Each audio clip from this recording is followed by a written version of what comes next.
Hello, everybody, and welcome to Atheist Sunday School, your one-stop shop for everything Atheist Sunday and school. And boy, do we have a show for you today. Today we are covering Revelation chapters 17 through 18. Man, and you know what? We are so close to being done with the Bible. We're so close. We just have this week, and then next week.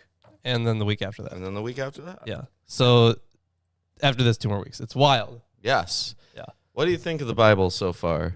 So far, well, as much of it as... We'll talk about it in our after show. That's right. The week after we're actually done with the Bible, yeah, we did decide we're going to do... Well, that's when we're going to talk about the Bible, but what do you think of the Bible so far? Oh, you know Biblical. what? So far, yeah, I like that word for it, biblical. It's very good. You came up with a brilliant word there, Chris. Yo, Wonderful. I just did that tautological thing that everyone loves doing. That is true. People do love doing that. It's in the Bible. I would definitely rank it Bible out of Bible. Anyways, I have the King James Version of the Bible. I have the English Standard Version. I also have the Jewish Annotated New Testament and the NIV Study Bible. We have from the New Interpreter's Bible, the New Testament Survey. We have Erdman's commentary in the Bible. And then we have a whole bunch of commentaries on Revelation. We also have a Greek New Testament and a textual guide to the Greek New Testament. Yes, and here are the various commentaries on Revelation. We have one from Jürgen Roloff. We have one from Robert Mounts, one from Leon Morris, and another from JPM Sweet. Wonderful. We also have Josephus. We have the Septuagint if we need it. True, we have 2 texts of the New Testament with different subtitles, one by Metzger, one by Allen and Allen. Forgery and Counterforgery, Barnerman, and the Historical Jesus in Context by Amy Jill Levine. As well as the Oxford Companion to the Bible. But we don't talk about We the have, Oxford. I think, 3 canonical uses that we've ever used it. It's for. more I than think- that, but is it's it? not It was really there. useless in all of them. Yeah, unfortunately. Well, they were lackluster compared to anything else. Yeah, it's the thing that you should read if you plan on never reading the Bible. Yeah. Then you should get yourself an Oxford Companion to the Bible. Before we get into this, I'd like to read a little bit from Erdman's. Oh, all right. God's judgment against Babylon, with quotes. Big quotes, Babylon. In chapters 12 through 13, John has portrayed the deception of Rome and the danger it poses for Christian faith. In 17:1 through 19:10, this theme is elaborated within the context of visions interpreted by one of the angels who poured out the bowls of wrath. The vision of Babylon in the spirit, seen from a wilderness, produces a counterpart for the later vision in 21:9 through 22:5, seen from a high mountain, concerning the establishment of the New Jerusalem. The antithetical parallelism centers around the contrasting images of the whore of Babylon and the bride of the Lamb. Both sections are introduced by the angel's offer of a vision to John in 17:1 and 21:9, and conclude with the same angel's refusal to allow John to worship him.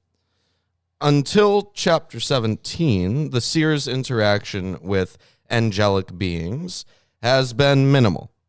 In the contrasting parallel sections to follow, such interaction is more sustained and focused on a particular, though unnamed, angel guide. This section does not actually describe new events. It provides a transition between the preparations made for the battle involving the kings of the earth at Armageddon and the conflict itself in 1911 through 21. Chronologically, it belongs before the destruction of Babylon in the 7th bowl in 16:17 through 21. In this case, it functions analogously to the visions in 7:1 through 17 and 10:1 through 11:14, which are respectively penultimate to the 7th seal and trumpet. Chapters 17 and 18 assume that Babylon's fall, however certain, lies in John's future. So, Yeah, going on with more Rome and Babylon kind of imagery here. And as you mentioned, was the Bride of the Lamb. Yes. But we're also going to talk about the. So there's the Bride of the Lamb. There's also the Horror of Babylon. Yes, and the I have prostitute of Babylon. I have a section to go over for this too. So this is from the Jewish Annotated New Testament. Woman in the symbolism of pollution. John of Patmos exhibits a concern with female sexuality that is unique among Jewish apocalypses. Wait, didn't you read this? I read the first, part. couple sentences, but I will continue on here. He accuses his rival Jezebel, a teacher perhaps influenced by Paul's epistles, of engaging in porneia, impure sexual activity. He compares her followers' attention to her adultery. His hatred of Rome/Babylon is subsumed into disgust for a giant whore of king's pleasure, whose polluting fornication is likened to a disgusting liquid she holds in a golden cup. The horror of her liquid impurities, menses do not lie far from John's language here, is compounded by her drunkenness with the blood of the saints, an utter inversion of Jewish dietary and sexual purity. John's horror of women as sexual bearers of pollution relates to a critical detail of the 144,000 saints who have not defiled themselves with woman, for they are virgins. In rejecting marriage and sexuality, the 144,000 become like angels. Their apocalyptic celibacy, which some Jesus believers seem to have embraced, as in 1 Corinthians 7, is comparable to the stringent sexual purity of some of the Qumran covenanters. Yet it is not just ritual celibacy that John enjoys, for he specifically sees woman as a source of defilement. John's preoccupation with female fluids also emerges in the vision of the woman and the dragon in chapter 12, as the woman gives birth almost directly into the dragon's mouth, so the dragon expels a flood of water, which is swallowed by the helpful and female earth. The alternation of fluids, expelling and swallowing, amounts like, to oh my God. a nightmarish image of parturition. Much Jewish literature from the Greek and Roman periods is preoccupied with community boundaries and the breaching of these boundaries through either intermarriage or cultural influences, typically discussed in terms of impure sexuality, Hebrew zenot or Greek porneia. The most vivid example projected into antediluvian myths is the Watcher Angel's seduction of human women. Oh, classic. Love that one. Yeah, through this impure sexual congress, all kinds of foreign customs, magic, and divination practices Metallurgy. Yeah, thus polluting humanity. By the Roman period, intermarriage and fornication had become dominant language in sectarian Judaism for discussing priestly purity, communal purity, and the incorporation or rejection of foreign ideas and practices. The image of these women's bodies, their orifices, and sexuality never drifted far from these discussions. You can see this referenced in Proverbs 7. So, I hope I've prepared you all a little bit. Yeah, for the grossness of women. Okay. Just reading. Because we're going to be talking about fluids. I love talking about fluids, don't you? That's what we normally talk about. We love talking behind about the fluids. camera, yeah. We love talking about the moist things and the exchange of mysterious fluids From person to menses person. It's in great. cups. Right, yeah, especially Yeah. out of cups. Yeah. Anyways, Let's talk about so this is of course paralleled as the Fall of Babylon. So I did see so I know Jason in chat is very much for the interpretation that Babylon is meant to be Jerusalem here. But I guess you know what? We'll read it and we'll compare and contrast.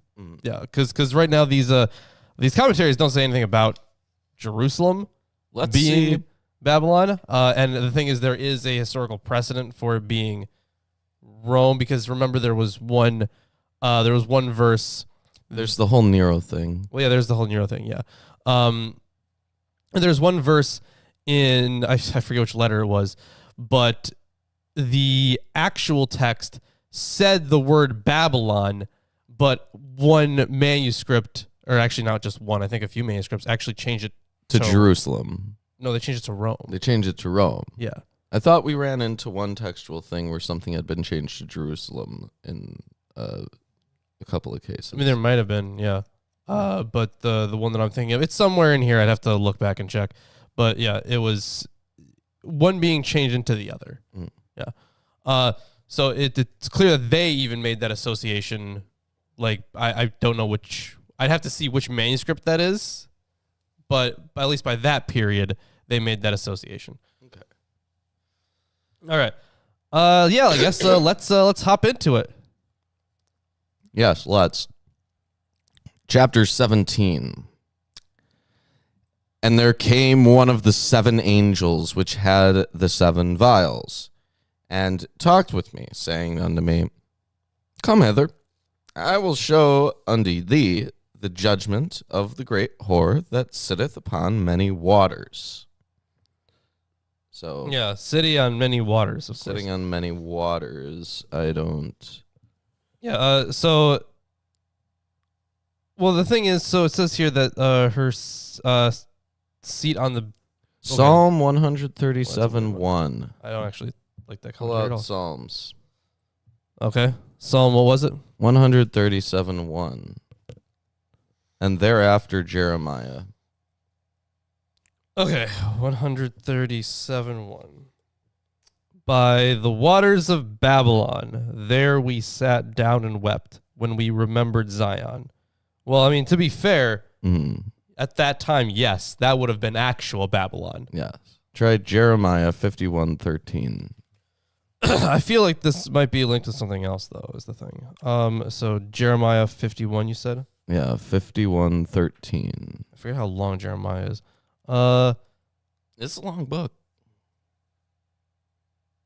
Oh, you who dwell by many waters, rich in treasures, your end has come. The thread of your life is cut. See, that one Is more direct. Yeah, that one's way more direct. Yeah. Yeah. However, it was actually in this commentary that I saw it. So being seated on many waters, right? So the woman is being symbolized as the woman symbolizes a city. This might refer to its location as well watered, or to even wide-ranging seagoing commerce. Babylon in the Old Testament can be addressed as you who live by many waters. We just noted that. A description which aptly draws attention to the fact, the Euphrates is around there, yeah. But the Old Testament can also use streams of rivers to refer to people. This is the meaning. What's the name? Morris says that's the meaning here. That's just a lot of people being led there, which, by the way, I learned recently about, you know that phrase, all roads lead to Rome? Mm-hmm. You know where that comes from? A literal road. Well, because in Rome, every single road went right to Rome. Yes. Which is, I was like, oh, that was very literal. Yes. And I was like, that's kind of cool. That is cool. I want to point out Psalm 29, verse 10. The Lord sitteth upon the flood, yea, the Lord sitteth king forever. So the Jewish annotated New Testament suggests herein that this being on many waters resembles Bronze Age images of enthroned Canaanite gods. Oh. Okay. That works. So that's an interesting reading. Totally different than what was suggested in here. Yeah, that's true. So let me continue on there. With whom the kings of the earth have committed fornication, and the inhabitants of the earth have been made drunk with the wine of her fornication. Okay, so there's the fornication, which we've already talked about, but now we're introducing... They obviously have this group has some world power, is the thing. Yeah. This is a world power They we're talking have about. a huge political alliance through this woman. Figurative woman. Right, yeah. Babylon, Rome. So he carried me away in the spirit into the wilderness. He's talking about the angel here carrying him away. And I saw a woman sit upon a scarlet-colored beast, full of names of blasphemy, having 7 heads and 10 horns. This sounds... Yeah, this one is where it starts to get very, very kind of difficult. Like, so while I was doing the research for the Revelation video, I did come to my own conclusions on this, but we will actually, hold on. Do I even have that pulled up? Let me see if I can find the actual text for it. Now, I recall that we talked about this last time, actually, how this is a parody and inversion of the righteous warriors who wear their tephilim. And so instead of having the words of Yahweh bound on their hands and head, she has blasphemous names on her head. Right, yeah, that is true. But here, there's the horns, Right, yes. and the heads. This sounds like some apocalyptic imagery we've gotten in different books, right? Right, yeah. So the thing is, this has been taken a few different ways, right? So the 7 heads, sometimes it can be like, oh, well, they're just using the whole, completeness number, and then other times they're actually trying to link them up with specific kings. I tried to link them up with specific kings. If you guys want to see more... Oh, we should make a mini game. Link your own. No, what you should do is actually go to the Revelation video. So if you go to Forged Fiction Revelation, I go into detail, at least for my argument, as to how I link up these kings and why I go with the interpretation of these people that are mentioned are emperors, right? They are kings that have imperial cults, at least ones that I could find, because some of them I just could not find like evidence of an imperial cult for. Like some of them reigned for like half a year. So I was like, okay, did these guys have an imperial cult? And if they did, was it really like a problem in 6 months? Mm-hmm. It was such a big problem that they had to get eliminated in 6 months. It's like one of those, the whole world turns against them kind of thing. Yeah, right. I'm kidding. I don't know. Well, let me just continue with the next verse, and then I have a little bit of commentary. Yep. And the woman was arrayed in purple and scarlet color, and decked with gold and precious stones and pearls, having a golden cup in her hands, full of abominations and filthiness of her fornication. Is that like the cup of wrath? Yeah, it's interesting here. Now, a cup filled with her fornication could be a number of Sure, yeah, that is true. It could be a number of fluids. Well, let's just assume all of them. Good idea. Yeah. The cup recalls the cup of horror and desolation handed to Oholiba in Ezekiel 23. Lawrence, pull up Ezekiel 23. Okay, we'll do. All right, Ezekiel 23. And it's great that we're looking into Ezekiel, because Ezekiel is honestly probably the best prophet. Yeah, look at verses 31 through 34. Okay. Of Ezekiel. 31 through 34? Mm-hmm. All right. You have gone the way of your sister. Therefore, I will give her cup into your hand. Thus says the Lord God, you shall drink your sister's cup that is deep and large. You shall be laughed at and held in derision, for it contains much. You will be filled with drunkenness and sorrow, a cup of horror and desolation, the cup of your sister Samaria. You shall drink it and drain it out and gnaw its shards and tear your breasts. I always tear my breasts. Obviously, I added that last part. That was just me tearing my breasts. Obviously, it's Stop doing that. Mourning imagery. But the cup prepared for God by God for Babylon that intoxicates other nations in Jeremiah 51:7. Is what? Jeremiah 51:7. You keep closing this book, man. Why do you do that? I don't know. Stop it. Are you could Get some help. Do we have to have a fourth person on the team? Jeremiah 51. Just putting things back. 51 verse right? 7. Let's see. Babylon was a golden cup in the Lord's hand, making all the earth drunken. The nations drank of her wine, therefore the nations went mad. Mm-hmm. But here, John reimagines it as a symbol of liquid impurities, the result of fornication. Also noteworthy, she wears purple and scarlet. Roman senators wore these colors. Yeah, purple is always considered nobility for Rome. It's hard to get that dye, I guess. So Okay, so I think so with at least some of the stuff that and I want to give this some. Her throne turns from a seat on many waters to a beast that is identical to the Satan dragon of 12:3. Well, it looks like here. So this is from Mounts. So the prostitute is Babylon the great system of godlessness that leads people away from the worship of God and to their own destruction. Specifically, she is Rome, who, like Babylon of old, has gained a worldwide reputation of luxury, corruption, and power. So what it seems like, and I do want to kind of address the whole like, oh, this is Jerusalem, kind of working in tandem with Rome on these things. So I don't think that at the time they would have I think you said in the chat, right, that they were working together against the Christians or something. I wouldn't say that was quite it, because I guess at the time the distinction between Christian and Jewish wouldn't have been that solid at all. It's they still would have been Jewish Christians, and I think so if we're taking this beast as and the beast is what described as having 7 heads or whatever, like we could have like an issue where we have the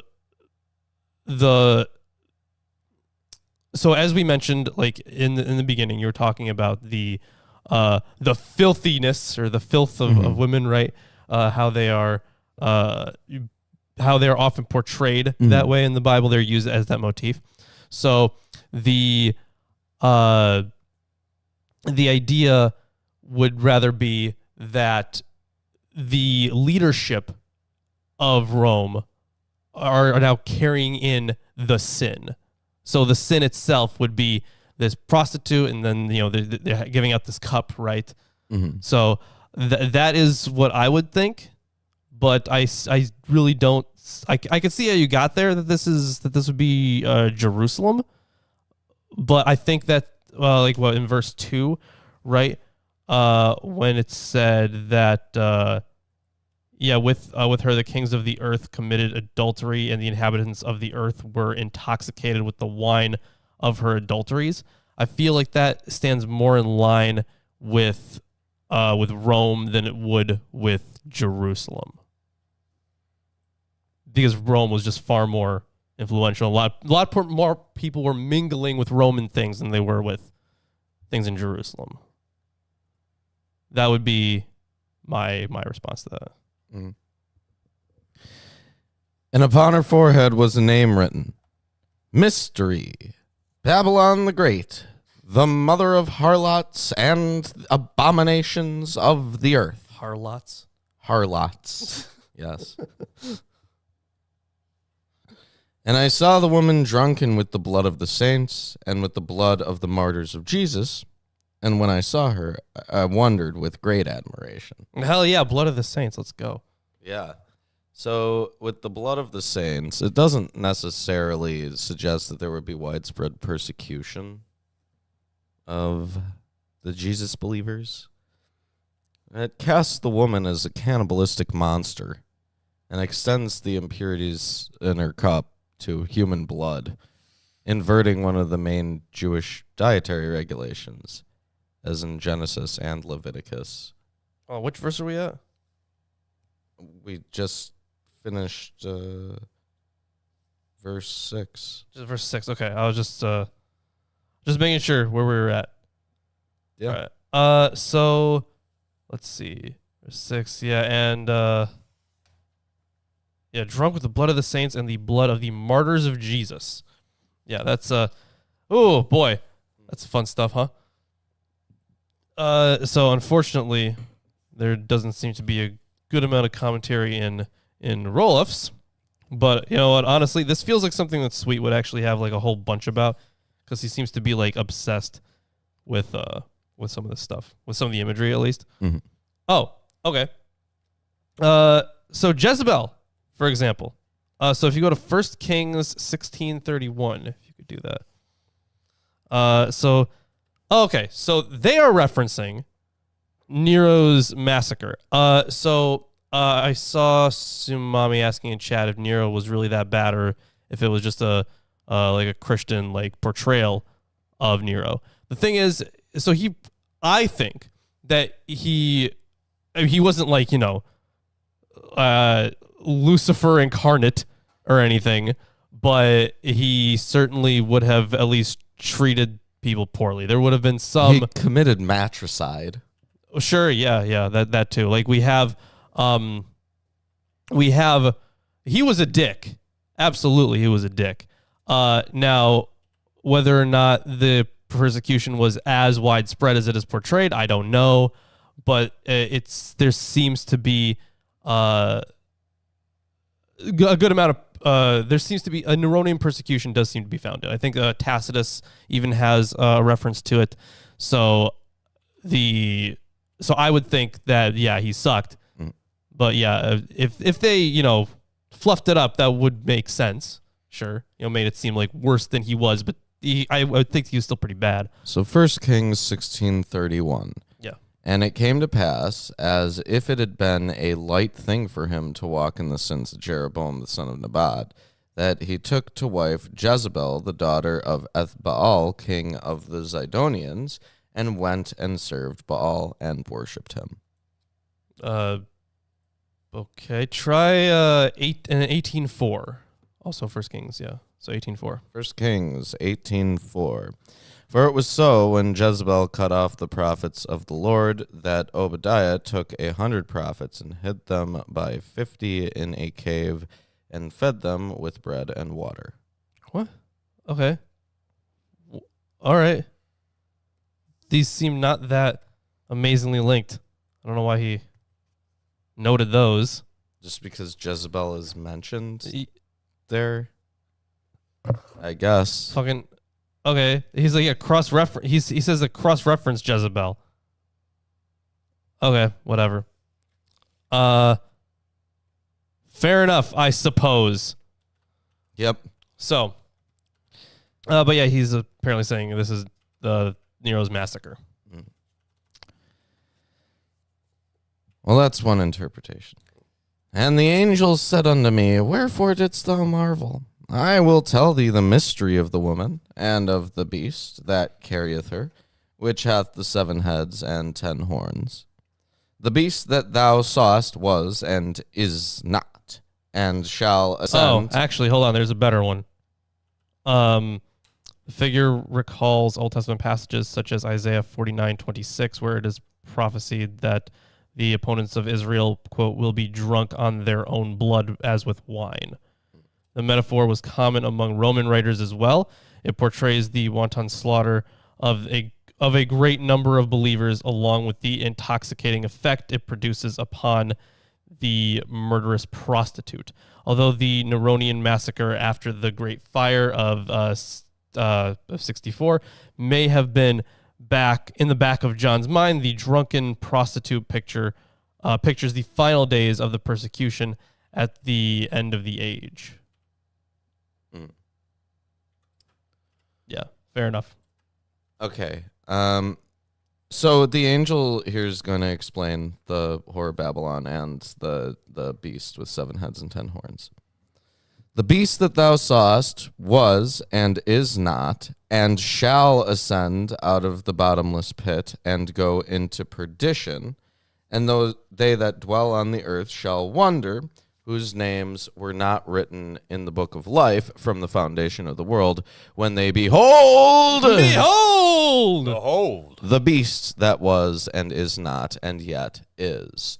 So, right. So a lot of stuff there. Yeah, is this not. is a threefold temporal status, parodying John's epithets of God as having threefold temporal status, as in 1:4, 1:8, and 4:8, etc. Right. So they're talking about this beast as a continual parody of holy imagery. Yeah, so but the thing is, it gets even better, right? Because, I tell you the mystery of the woman and of the beast with the 7 heads and the 10 horns that carries her. The beast that you saw is not, and is to ascend from the bottomless pit and go to perdition. So this is where we get back to that near redivivus thing. So he was in the past, the time of the writers, right? He is not during the time of the writer, but he will be in the future because near redivivus, there was this myth about Nero coming back. And that's wild.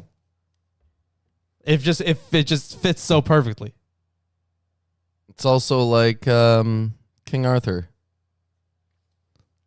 He's like, what is it? The once and future king, right?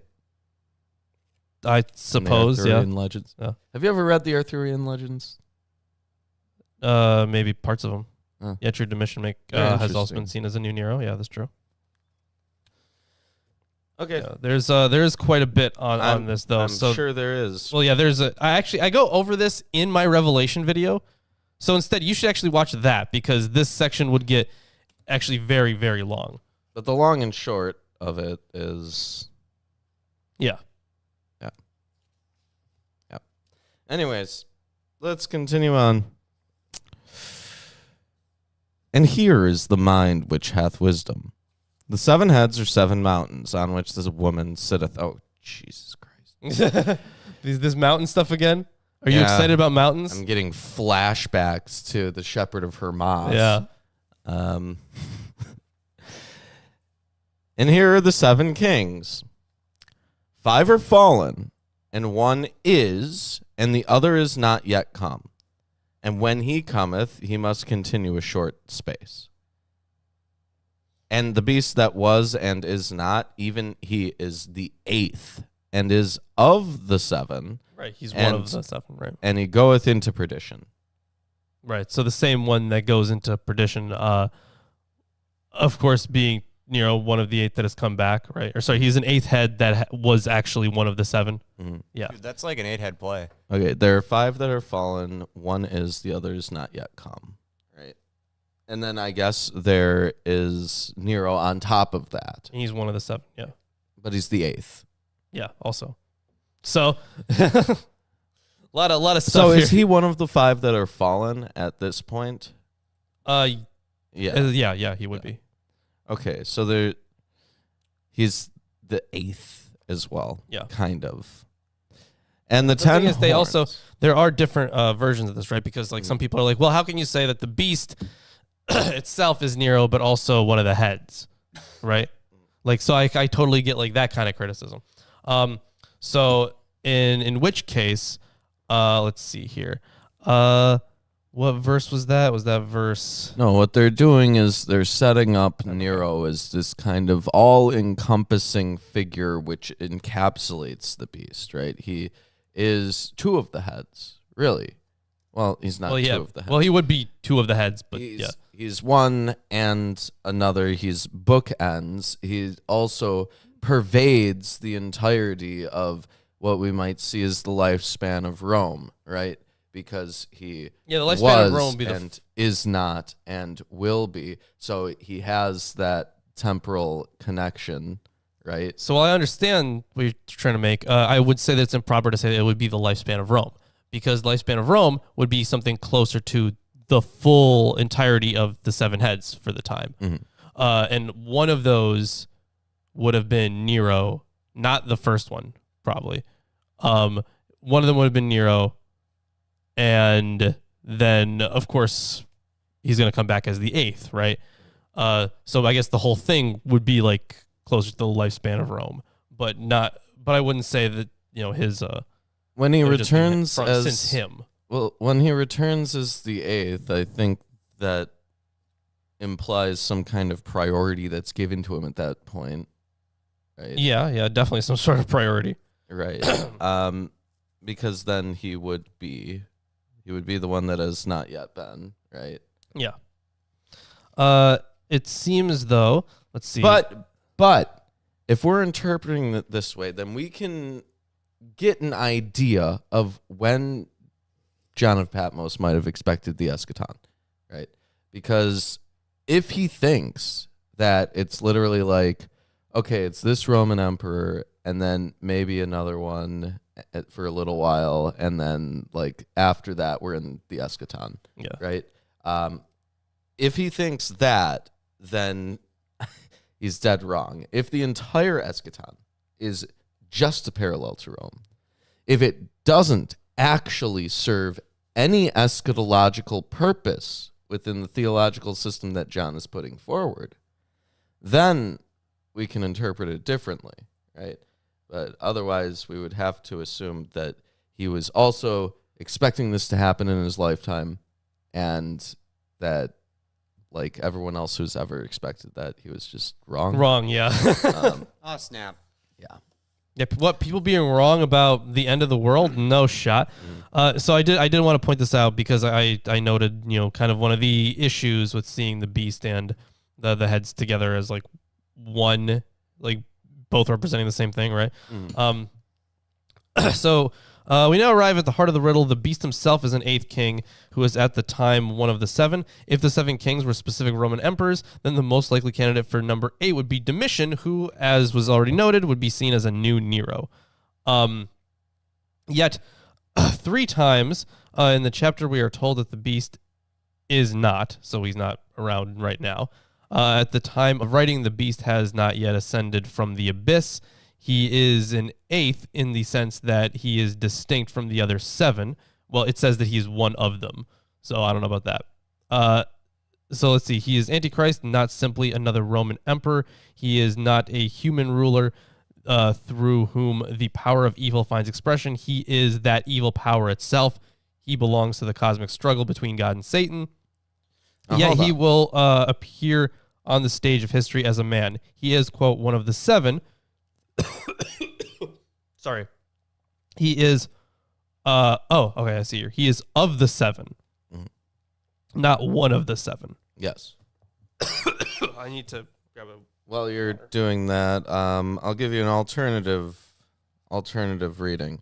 So I'll just check the Greek. 7 kings are 1, 7 actual Roman emperors. 2, maybe are 7 secular empires, or 3, they're symbolically the power of the Roman Empire as a whole.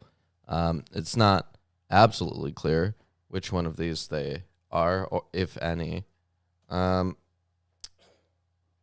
author of this commentary suggests that the 8th king is the Antichrist, who plays the role of a king belonging to the 7, but is in reality part of a cosmic struggle between God and Satan. So I guess another option would be like, okay, so let's say this work was, let's say you are writing this work in, the end of the 1st century, right?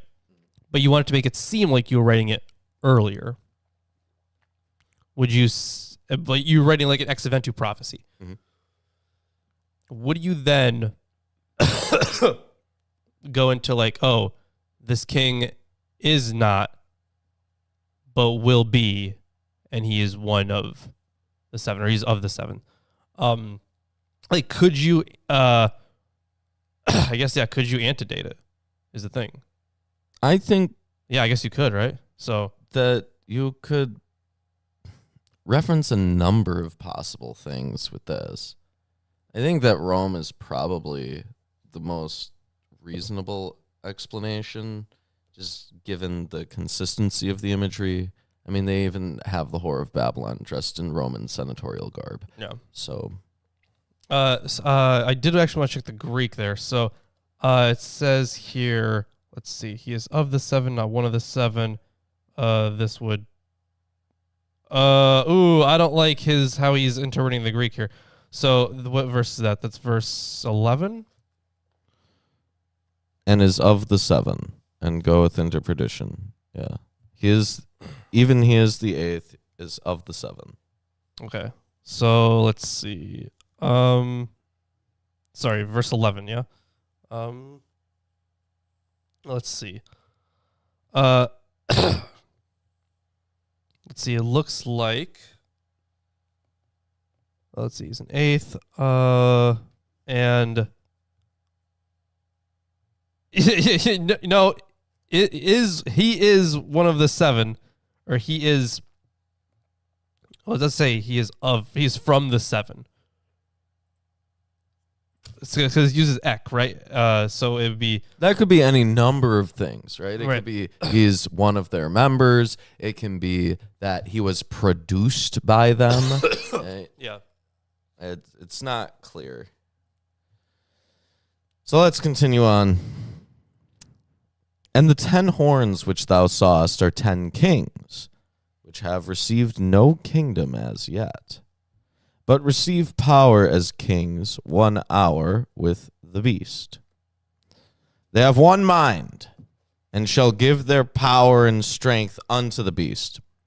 These shall make war with the Lamb, and the Lamb shall overcome them. For he is Lord of lords and King of kings, and they that are with him are called and chosen and faithful. Hey, how many stars were on the head of the woman before in Revelation? Revelation 12. There's a woman on her head, a crown of 12 stars. Correct, 12 stars, okay. Yes.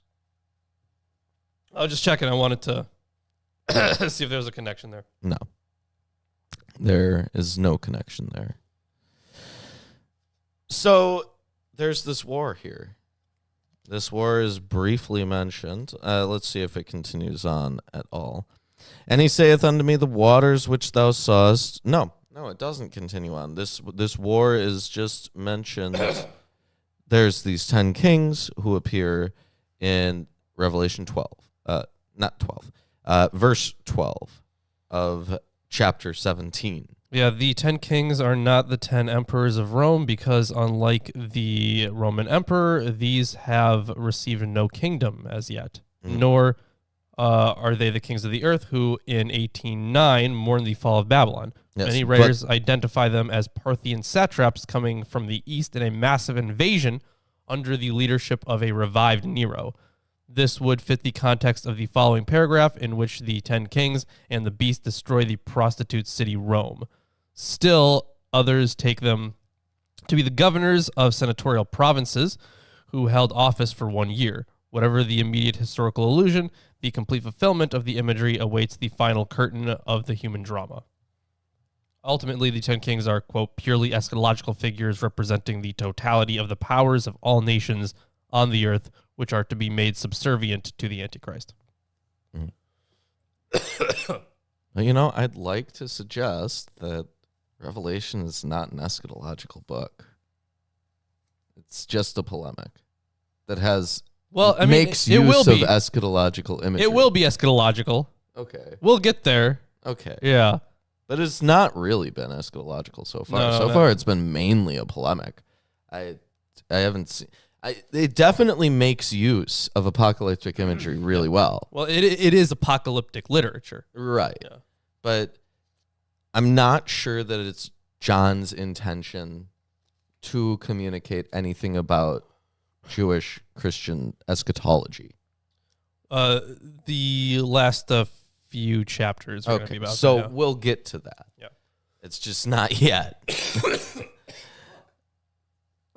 It is presented that way, though. It's interesting. Anyways. Yeah, I would agree. It seems like, because the thing is, a whole lot of evangelicals love doing this sort of thing, right? Mhm.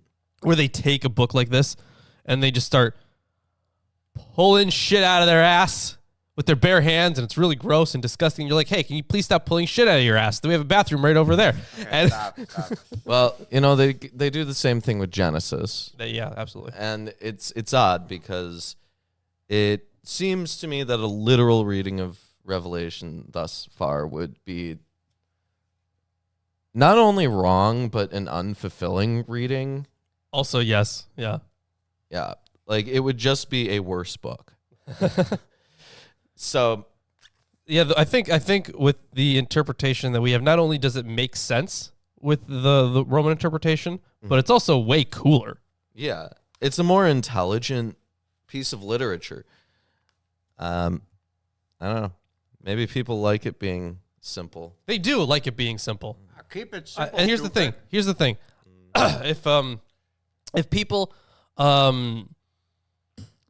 there are multiple ways to interpret this, right? But if people are like, so into that religious mindset that they're like, well, no, this is about today and the end times are happening now, and Iran, Russia, and Turkey invading Israel. Revelation War. Yeah, obviously, right? Oh Fucking my gosh, ridiculous. This is that one, not all those other ones. So they want it to be. There are people who want it to be that simple. Then there are people who want it to be simple just so they can be like, the Bible is dumb. Right. Right. Which is like, can you not? All right. Like, this is actually a really good piece of literature. There's so much cool stuff. At the same time, you do ride a really fine line because, as we discussed, I think last week, if not the week before, a lot of this comes down to how you are interpreting the text, right? Yeah. If you don't have the context, it doesn't make any sense. Well, to even you. if you do you have could the misinterpret context, it. like when we were talking about the virgin saints, right? How this could be an image referring to several different legitimate things within the tradition. But your interpretation of which one you go with is entirely based on how allegorical you think the text is. Sure, yeah. So there is a lot of difficulty that comes in there with something like Revelation specifically, right? In a lot of the Bible. I think Revelation, Genesis probably stand out the most. The wisdom literature is pretty straightforward. Yeah, that's fair. Just true, oddly enough, the wisdom literature is the most straightforward stuff. Maybe that's why it's so wise. Mm-hmm. Yep. Anyways, why don't we just continue on here? And he saith unto me, the waters which thou sawest, where the whore sitteth, are peoples and multitudes and nations and tongues. So, So a whole bunch of people grouping up, yeah. Mm-hmm. Hold on. So if we do the Christian interpretation where they interpret every book of the Bible referring to other books of the Bible, even retroactively. Wait, I'm sorry. Which interpretation is that? No, the Christians who are like, oh, They Jesus, interpret Jesus is present in Genesis. Oh, that. and Okay, Yes, sorry. yes, Okay, yes. I Now I get what thought you you're meant saying. something else. Okay. If we interpret this is very interesting because if the many waters, the deep, are what she is sitting on, and what the deep represents Oh my is God, are you- many nations and tongues and Are you saying multitudes it's the flood? and peoples. No. No? Okay. I'm saying that there was darkness over the face of the deep at the beginning of Genesis 1. And Oh. if the deep is present, if the deep are the many waters, then that means that peoples and multitudes and nations and tongues were present at that point yeah. in time. So man, yeah, you had a fun time with that one, didn't you? Yeah, that's- See, I would have been like, I like that a lot. I would have been like, oh, it's actually the flood, and they're talking about killing the whole earth here again. They could be because there's been a lot of killing the whole earth here. I'd like us to Right, but remember, it seriously can't be do Can You Survive Revelation. That would be a great video. Yeah, actually, that would be a lot of fun, man. But the thing is, oh boy, it wouldn't be so bad, right? Because it would take us rereading it. But this is a cool book, so Yeah. yeah. But a lot of it was like, okay, so a third of this group will die, and a third of that group will die. We're gonna basically have the plagues all over again. But the plagues are on such a grand scale that once all of the water in the planet turns to blood, I don't think that you can say just a third die. They all die. Yeah. All life that can't subsist on blood and blood alone dies. Vampire time. Vampires. It'll be a vampire planet. Fucking mosquitoes. What was the name of that movie where like the vampires were in control? It was in like the Underworld? No, not Underworld. It came out a little after Was it Preacher? I don't know. Some Isn't that like a kind of recent movie? No, it was like around when Twilight came out, I think. That is it bad that that's kind of my definition of recent? That's like a decade ago. I know it's like a decade. Yeah, it's probably over because Twilight came out like when I was in middle school. Okay, what I remember about this movie is that there was a train scene years ago. that there were vampires. Yeah, you weren't in high school and yet. I was there just was a getting scene into high school when it came out. where vampire hunters were on top of a moving train fighting against vampires. This was like the climax of the movie. So if you've seen this movie, you know this scene. I don't know the title of it. I don't really know any other details about it. There were like varying, like some vampires were like in control of themselves and others were, I don't know, less sane. Man, I don't remember this. I feel like I remember seeing like an ad for it or something. Yeah. They had like silvered weapons and stuff that they were using. Sure, yeah. Everything was kind of like goth. Okay, sure, that makes It sense. wasn't Van Helsing. I know distinctly that it was not a Van Helsing movie. Anyways, why don't we move on because fair enough. I'll be thinking about this all day. So he's talking about the waters and the 10 horns which thou sawest upon the beast. These shall hate the whore, and shall make her desolate and naked, and shall eat her flesh and burn her with fire. For God hath put in their hearts to fulfill his will, and to agree and give their kingdom unto the beast, until the words of God shall be fulfilled. And the woman which thou sawest is that great city which reigneth over the kings of the earth. So what they're saying is that there's this whore, Babylon, which is actually Rome. And Rome is doing this, we can say, I guess, at this point, a globalist expanse, right? Yeah, I mean, essentially, yeah. They have literally, they are taking over the place very quickly. And what this seems to suggest is that these 10 horns, these 10 kings, Like which satraps. are not yet to be, hate Rome, and they're going to rebel against Rome and kill her. Okay, I see. Right? Because that's what it's saying, right? It says, God hath put in their hearts to fulfill his will and to agree and give their kingdom unto the beast until the words of God shall be fulfilled. And the woman, right, it says then, the 10 horns which thou sawest upon the beast, these shall hate the whore and shall make her desolate and naked and shall eat her flesh and burn her with fire. Yeah, I suppose. That seems like war against Rome by 10 dissenting kings acting in unison who have not yet come to be, right? These that is future interesting. kings. Yeah, that is true. It fits because they were just talking about this war that's going to occur. So there's this imagery of war and warfare that's being followed here. And they say outright that the woman who's being torn apart and burned and eaten is the city, right? So what they're saying is the city is being destroyed. And when was the sack of Rome was in 400s. So I'm trying to think of an actual like event, but maybe this is like the part where he's like trying to actually prophesy something and is getting it wrong. I think that in the context of this being a polemic against Rome, is communicating common everyone hates them. hopes for the future. Right, yeah. That I could certainly see. Like the Republicans, how they're like, we're gonna build the wall, right? Right. They may or may not build the wall. Chances are they won't build the wall. But they say we will do this, right? This is going to happen because they're expressing a hope. Okay, I see. So Jason's like, okay, so this would be where we get like a reference to Jerusalem falling. Although I wouldn't think that like the whole 10 kings things make sense in that context. If he goes with the 10 kings being the kings of Rome, which these commentators have rejected, sure, yeah, then it would make sense. Sure, yeah, I guess. But I don't know, because like I guess you would be that, right? Mhm. But the thing is, wouldn't there have been more though?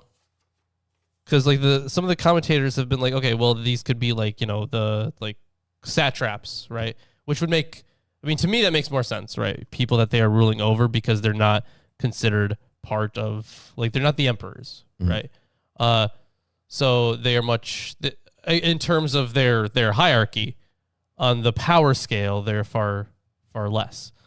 So, well, hold on. If we interpret this as a post 70 AD work, then perhaps, Jason, what they're doing, what John of Patmos is doing, is expressing this eye for an eye, like unto like effect. oh yeah, maybe That is advocated for in the Old Testament, explicitly at several points.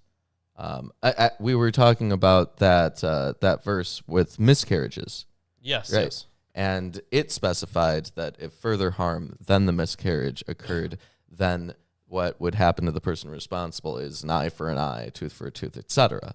Right? So if we're already involving this kind of imagery, women, fornication, menses, the exchange of fluids, etc. I love the exchange of fluids. Then we may see that the laws regarding sexual purity, pregnancy, reproduction would be something that John of Patmos is very interested in and very concerned with. Oh, so I can see the link here, because the language of make her desolate and naked, the language is taken from Ezekiel 17 through 41 and 23:25 through 29 on the punishment of adulterous Jerusalem.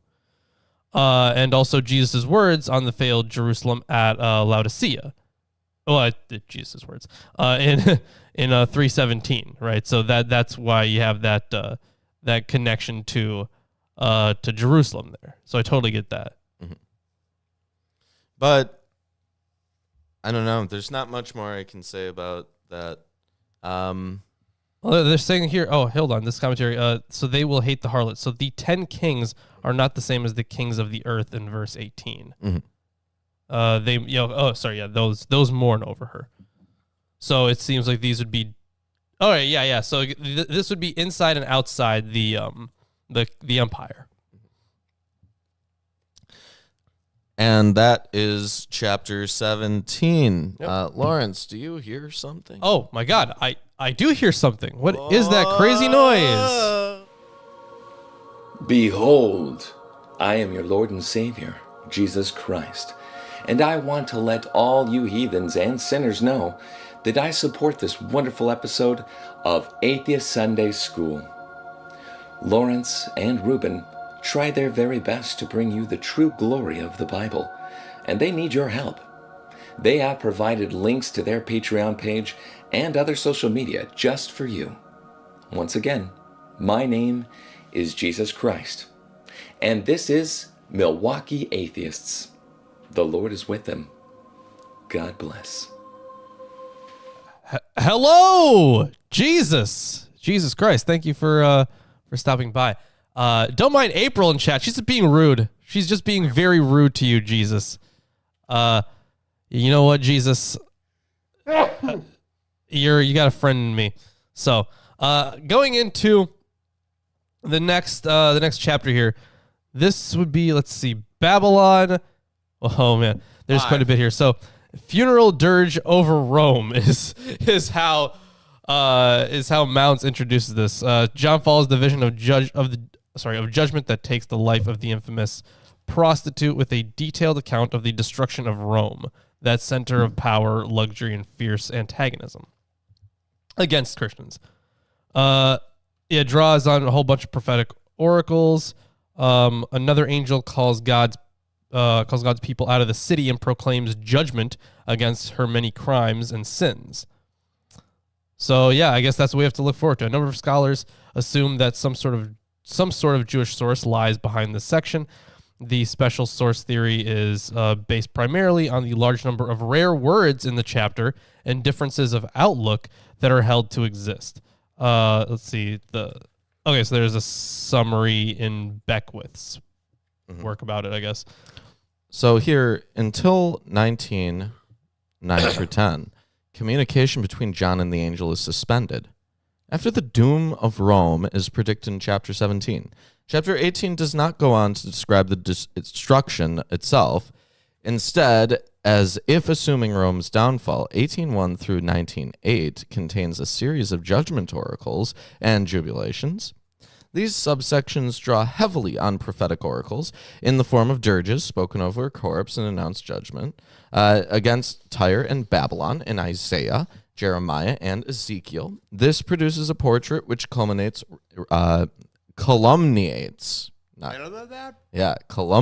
Rome and renders the proud empire both temporary and defenseless in the face of God's wrath.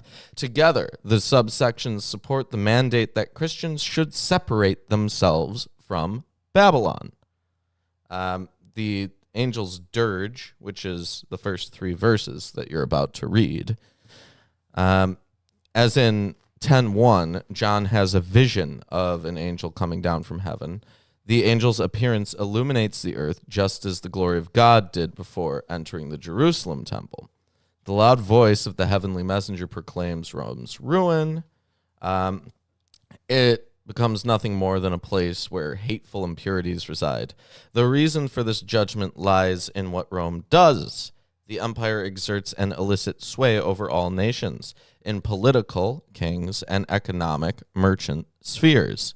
Both areas of influence are developed in 18:9 through 10 and 11 through 19, respectively. Here, the images of prostitution are based on Isaiah 23:17 and drunkenness based on Jeremiah 51:7. They're used to characterize Rome's deceptive attractiveness, which itself is regarded by John as a manifestation of divine wrath. Fair enough. All right. Let's hop into it, shall we? Yes. Chapter 18. After this, I saw another angel coming down from heaven, having great authority, and the earth was made bright with his glory. And he called out with a mighty voice, "Fallen, fallen is Babylon the Great. She has become a dwelling place for demons, a haunt for every unclean spirit, a haunt for every unclean bird, a haunt for every unclean and detestable beast. For all nations have drunk the wine of the passion of her sexual immorality, and the kings of the earth have committed immorality with her, and the merchants of the earth have grown rich from the power of her luxurious living." Also, I figured it out. You did. Go to Numbers 25. Numbers 25. Why? What's in Numbers 25? This idea of so the prostitute in her hand has a cup, right? Mm-hmm. And she is giving this cup, and the people have been drinking from it, and that is what led to a whole bunch of sin, right? Because it says here that for all nations have drunk the wine of the passion of her sexual immorality. In Numbers 25, there is the claim that a whole bunch of temple prostitutes were essentially the cause for people. This is the Baal Peor incident. This is the one that essentially leads to the slaughter of the Midianites. Remember that part? Where there was this one dude in there who got so mad at all this stuff that he was seeing that he stabbed a woman. Yeah. While she was like sleeping with someone. Because at the very beginning of the chapter, it's like, hey, you know what? People have been... they began to commit whoredom with the daughters of Moab. Yes. And they called the people into the sacrifices of their gods. Yes. And the people did eat and bowed down to their gods. Yes. So it's an idolatrous message. It's pointing But they're out... being led to idolatry through someone's whoredom. Yes. But the whoredom itself isn't necessarily sexual immorality. It could be a reference to the idolatry itself. Right, but the thing is, they are led to, it says to their worship practices, right? It leads to that through their prostitution. Right. Which is why I made that link. So I don't know. Maybe there's something there. Tell me what you guys think. Maybe. Oh boy. All right. You probably had something to add though before For they vex you with their wiles, wherewith they have beguiled you in the matter of Peor, and in the matter of Cosby, the daughter of a prince of Midian, their sister, which was slain on the day of the plague for Peor's sake. We just read this on Blasphemous Bible, which is why I probably thought of it. Yeah, go check out Blasphemous Bible until they finish up to the beginning of Psalms, where our show really where it starts to get good. Yeah. Then you can stop watching Blasphemous Bible and just watch this show. You can put it on repeat. You can put every video on repeat. And we have a playlist for you. Loop the playlist. Watch our videos over and over again. You can do it. I believe in you. Yeah, that's great. But anyways, I was saying something, and I believe, did you have a comment on this stuff that I just read? Which part? 1 through 3, verses 1 through 3. Yeah, 1 through 3. So here, the demons here are mentioned. Yeah. I just wanted to point out that... a bunch of stuff in Isaiah. Yeah, that demons are believed to inhabit desolate cities. So we see this in Isaiah, Jeremiah, Lamentations. Interesting. Yeah. All right. Should I continue? Yeah. I don't really have much more to add. Yeah, go ahead. Then I heard another voice from heaven saying, so this is a different voice. Come out of her, my people, lest you take part in her sins, lest you share in her plagues, for her sins are heaped high as heaven, and God has remembered her iniquities. Pay her back as she herself has paid back others, and repay her double for her deeds.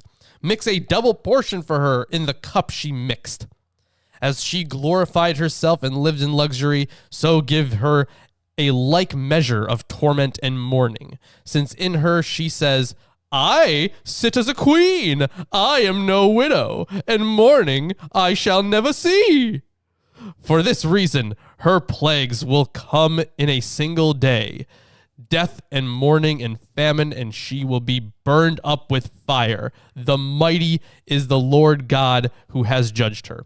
Well, I mean, the fire imagery, so that was through, I just finished verse 8. Yes. So the fire imagery might just be related to the fact that the world was supposed to burn at the end times, because God was going to do it with fire instead of with a flood this time. Yeah. So that might be just a reference to that, but either way, it's also this place has been doing great. Hasn't ever been like subjugated, because at this point in time it's the fucking Roman Empire. Mm-hmm. At this point, they haven't really been down on their luck too much. So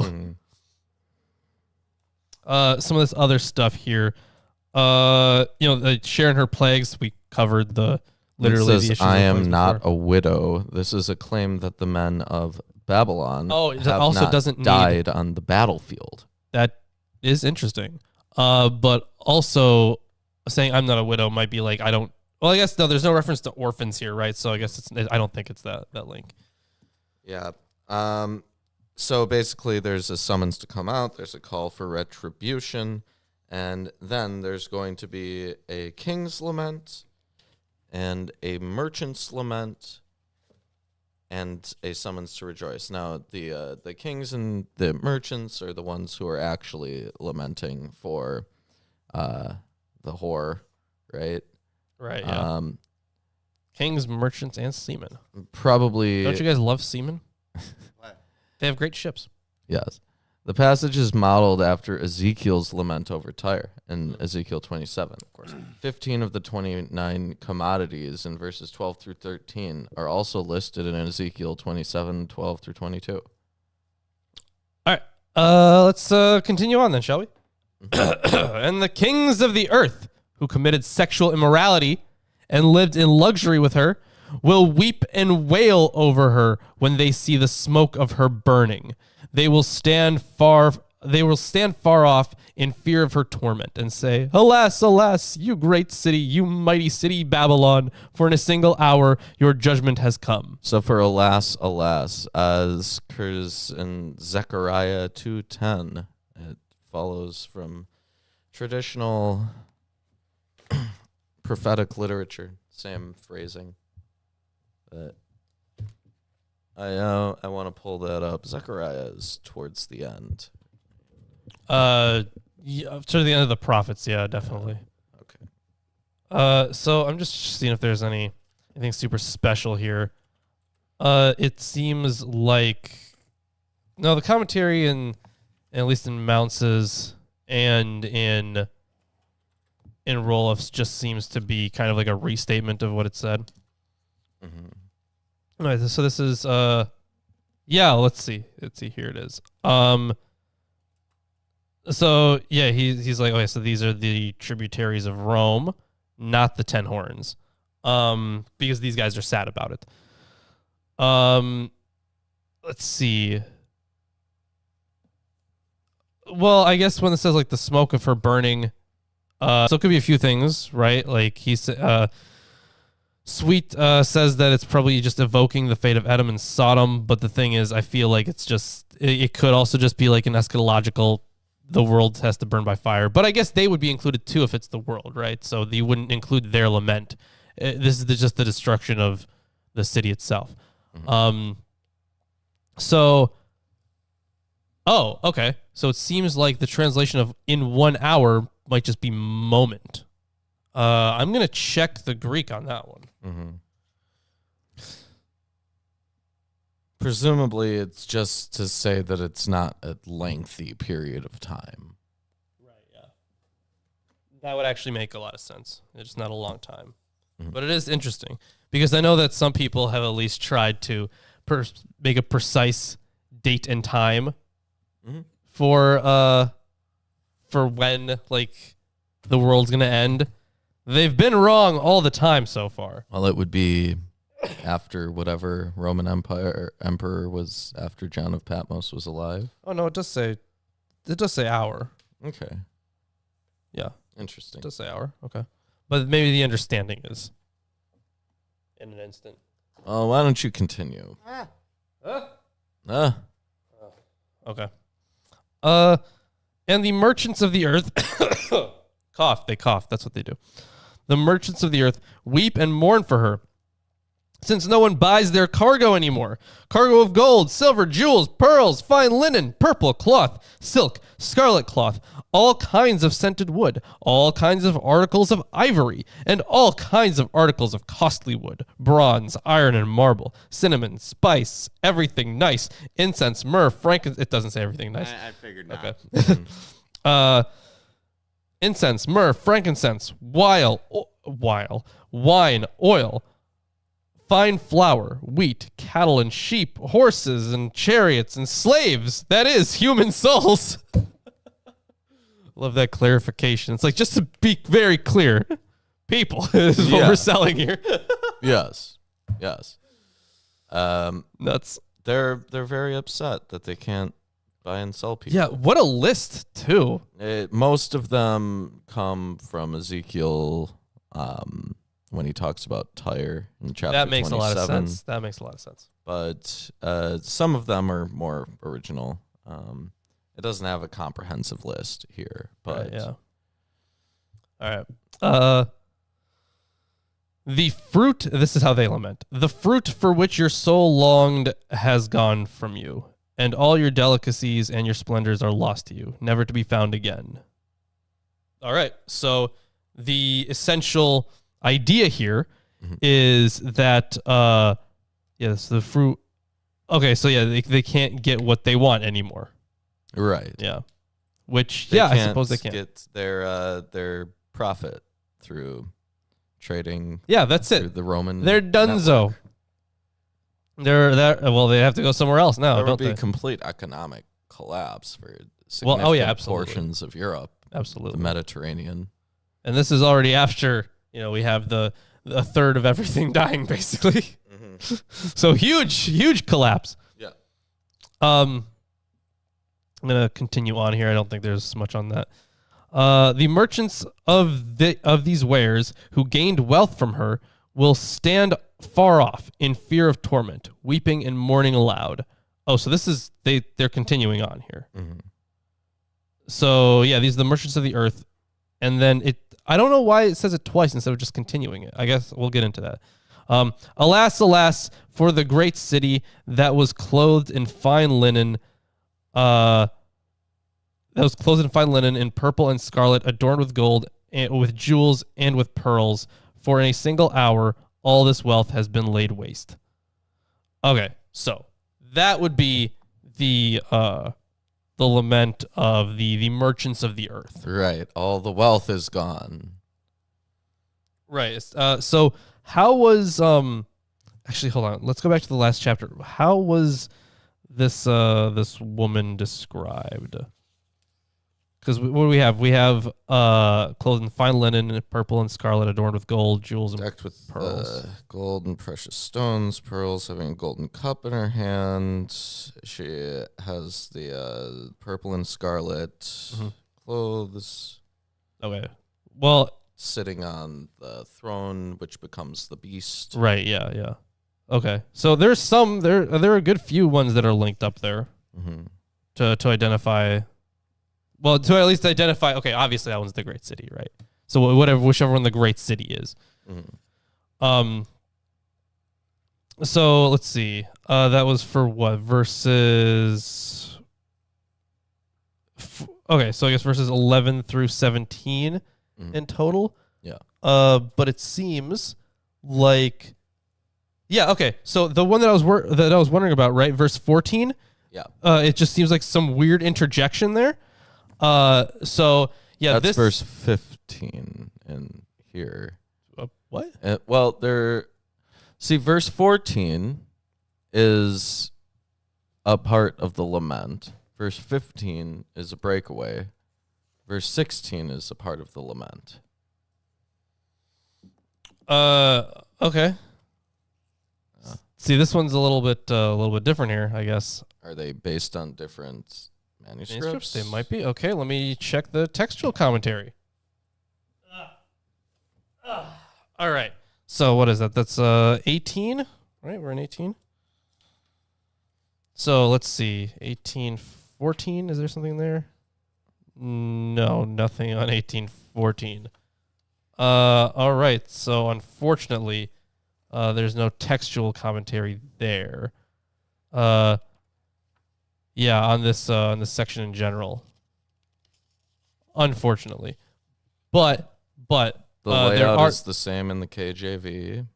It's the same in the NIV. Okay, and the NRSV. So I don't know. Here, I will show. I'll show you this missing? one. I'll show you this one. So right here, verse 14. Do you see that right there? It's broken off. Oh, I see what you mean. Yeah.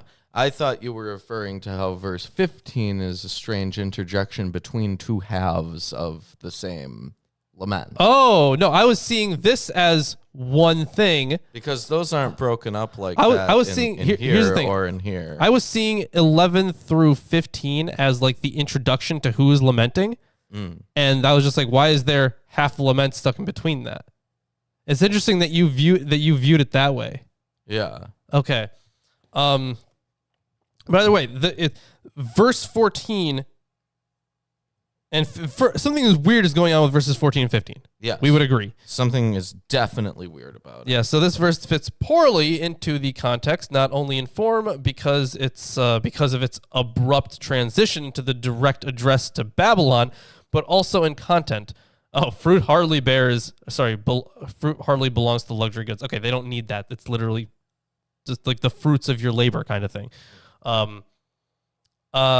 Should, as some commentators suggest, the original place of this verse have been between verses 21 and 22. Okay. Well, we'll get to that. We'll get to that. Yeah, we'll get to that. There would be more support for the notion that the marginal gloss of an early transcriber slipped into the text. But yeah, something definitely weird is going on with that verse. Yes. Because it did seem weird. Definitely weird. All right. Let's continue on.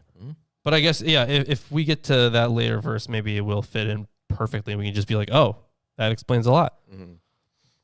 So I'm going to continue with I go with the rest of verse 17. And all the shipmasters and seafaring men, sailors, and all whose trade is on the sea, stood far off and cried out as they saw the smoke of her burning. What city was like the great city? And they threw dust on their heads as they wept and mourned, crying out, Alas, alas, for the great city, where all who had ships at sea grew rich by her wealth. For in a single hour she has been laid waste. Rejoice over her, O heaven, and you saints and apostles and prophets, for God has given judgment for you against her.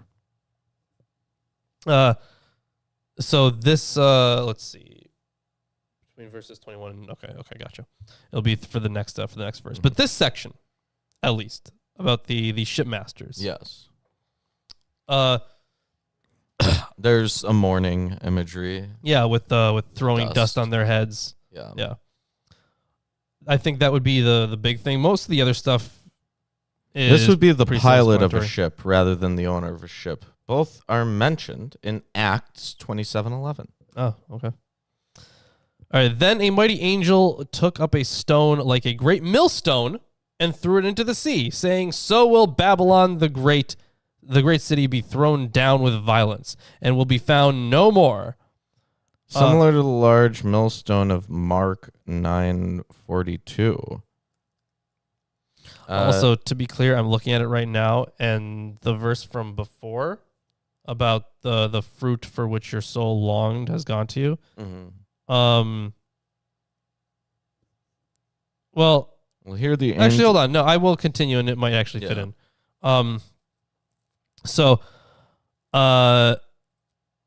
The great city will be thrown down with violence and will be found no more, and the sound of harpists and musicians, of flute players and trumpeters will be heard in you no more, and a craftsman of any craft will be found in you no more, and the sound of the mill will be heard in you no more, and the light of a lamp will shine in you no more, and the voice of a bridegroom and bride will be heard in you no more. For your merchants were the great ones of the earth, and all the nations were deceived by your sorcery.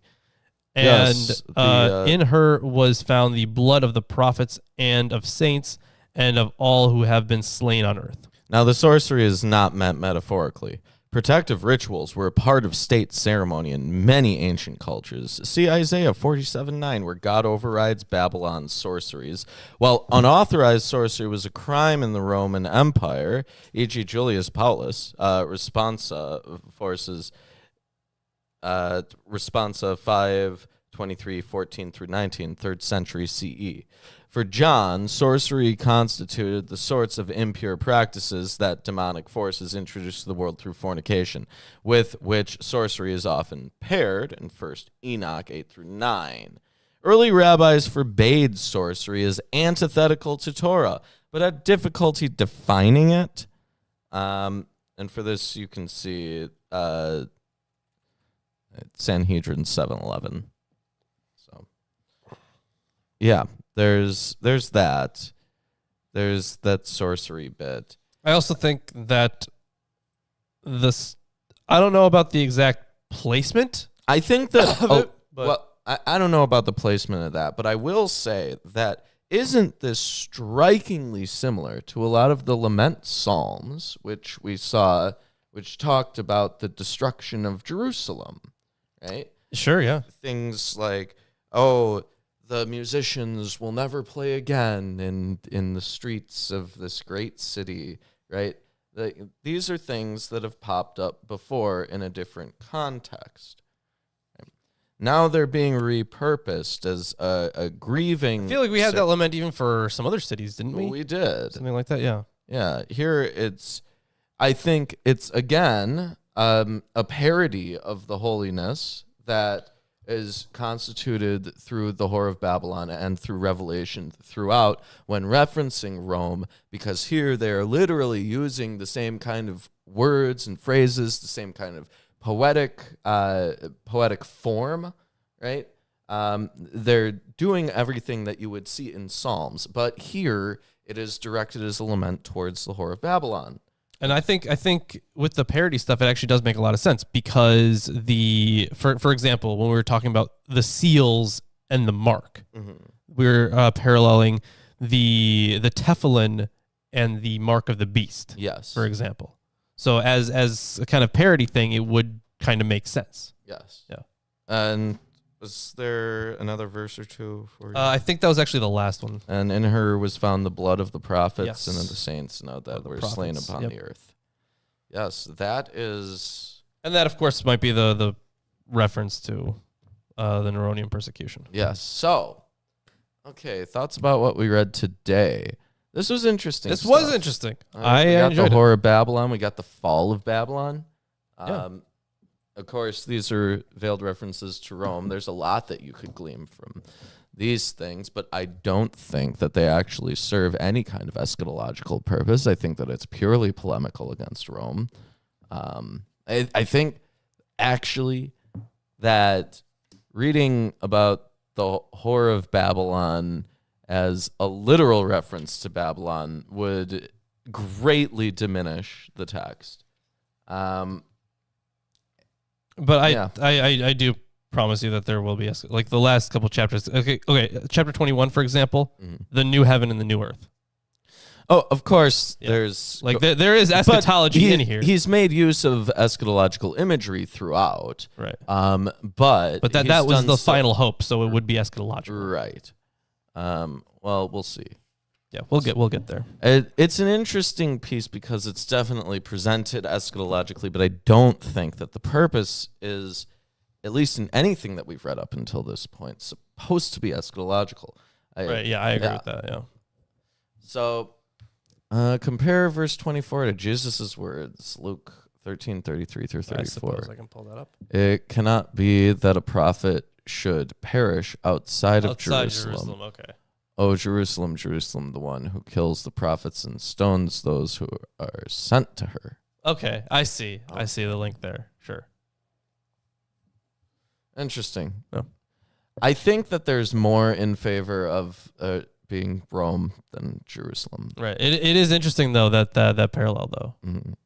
Whether you shouldn't, so you would have to die inside of it, right? Yeah, I think that there's an argument to be made that it's Jerusalem, but I mean, yeah, I can see it, but I also think that it's very much an uphill battle against a preponderance of evidence in favor of it being Rome. yeah, because think of it this way, right? It's maybe not phrased as a preponderance of evidence, but instead being phrased as the Roman hypothesis explains way more things than the Jerusalem one does. I feel like with the Jerusalem one, you're still left with quite a lot of questions.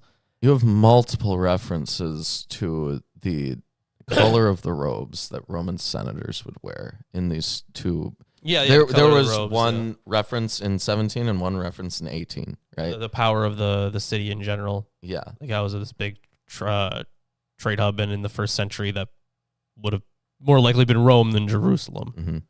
Though Jerusalem was not without trade. Sure, It's yeah. certainly an economic center, but Jerusalem also, you have to remember, is landlocked, right? It is not directly next to the Mediterranean, right? Jerusalem. Yeah, I mean it's not like super far, but yeah, Yeah. it is. Yeah. You would figure that the more wealthy areas would be the ones that are along the roads that have been constructed, or the ones which are on the sea, right?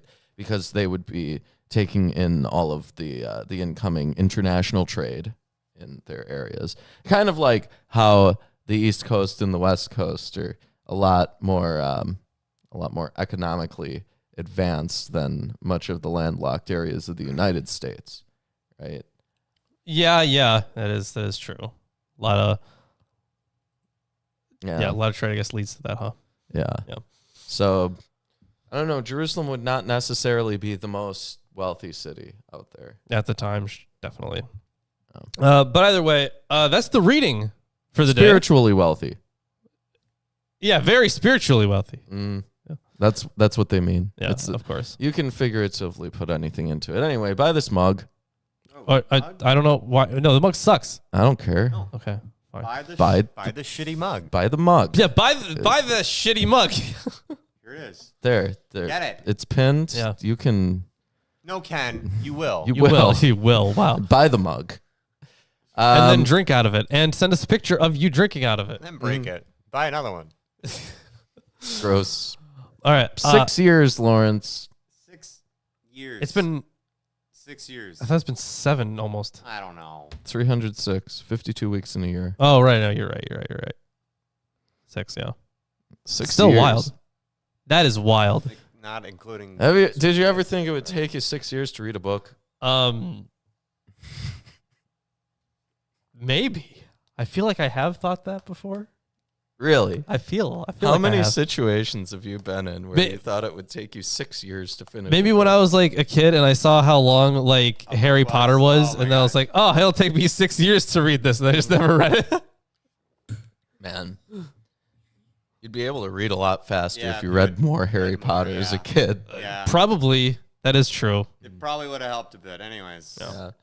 Anyways, That's a show. yeah, that's the show. Check out Patreon. Send us things. Yeah, we got a great wish buy list us with a lot of books. books. Yeah. Discord, if you're Discordy. Discord! Exclamation point! You Discord! can buy us other in the chat. things. Not not on the wish list. You could. Could do that. It's easier to get the stuff on the wish It's list. though. easier, but you could get us like I don't know a trampoline. Why? We'll set it up in your I backyard. already have a trampoline. I don't You care. try- I no, mean a an full actually a size. big- Oh, you don't like the little one. No, it'll take like a up big all of the trampoline. grassy space in your Yeah, backyard. and not only not a that, big we'll backyard. do a whole bunch of backflips on it.